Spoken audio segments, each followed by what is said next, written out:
ذمہ داریاں بچے کھلانے والی تھی یہ مردوں نے لے لی ہیں؟ بولو، یہ اس کے پاس ہی رہی، آٹا گوندنے والی اس کے پاس رہی، روٹی پکانے والی اس کے پاس رہی، ہنڈیاں پکانے والی اس کے پاس رہی، گھر کی پہلی ساری کی ساری ذمہ داریاں بھی اس کے پاس ہے، اور نئی ذمہ داریاں اس کے کھاتے میں ڈال کے کہتے ہیں ہم نے تیرے اوپر دیکھو کتنا احسان کیا ہے، کتنا تجھے حق دیا ہے۔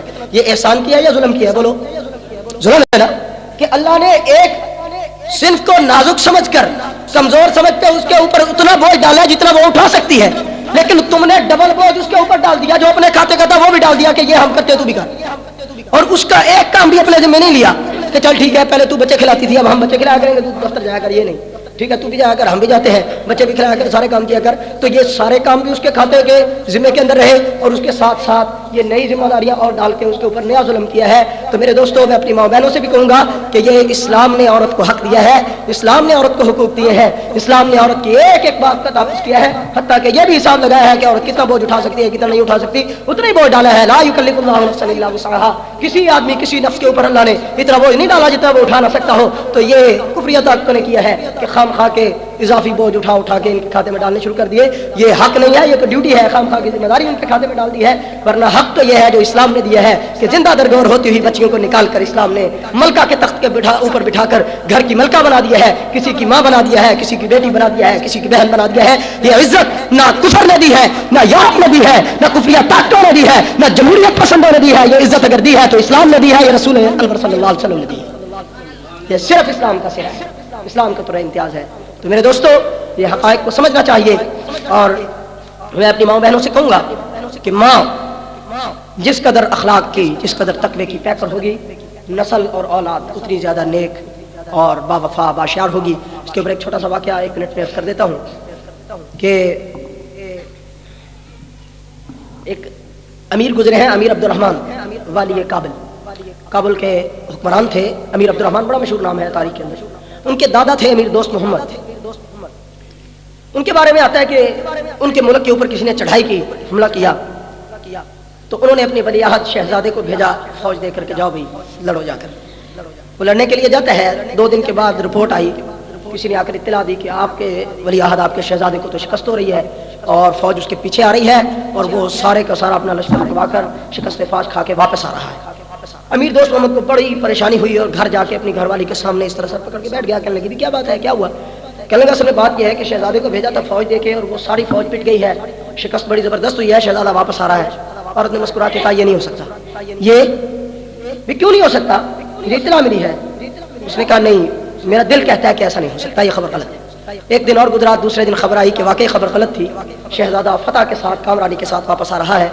تو امیر دوست محمد وقت کا بادشاہ تھا، حکمران تھا، اس نے جا کر پوچھا اپنی گھر والی سے کہ تجھے کیسے پتا چل گیا خبر غلط ہے اور شہزادہ فتح پا رہا ہے، شکست نہیں ہوئی؟ تو اس نے مسکرا کے کہا کہ اصل میں بات یہ ہے میں عالم الغیب نہیں ہوں، اصل میں پتہ اس طرح چل گیا کہ جیسا درخت ہوتا ہے ویسا پھل ہوتا ہے۔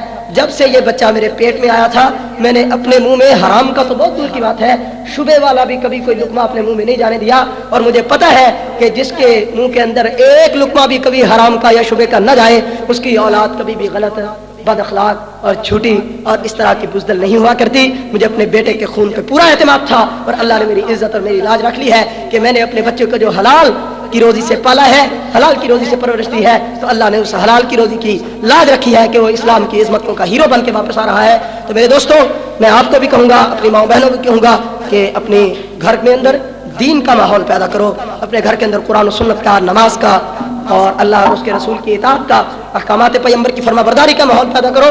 یہ کفریہ پروپیگنڈے سے متاثر ہونے کی ضرورت نہیں ہے، یہ بات اپنے ذہن میں پکی کر لو کہ جو کچھ عورتوں کو اسلام نے دیا ہے وہ کوئی نہ دے سکتا ہے نہ کسی نے دیا ہے۔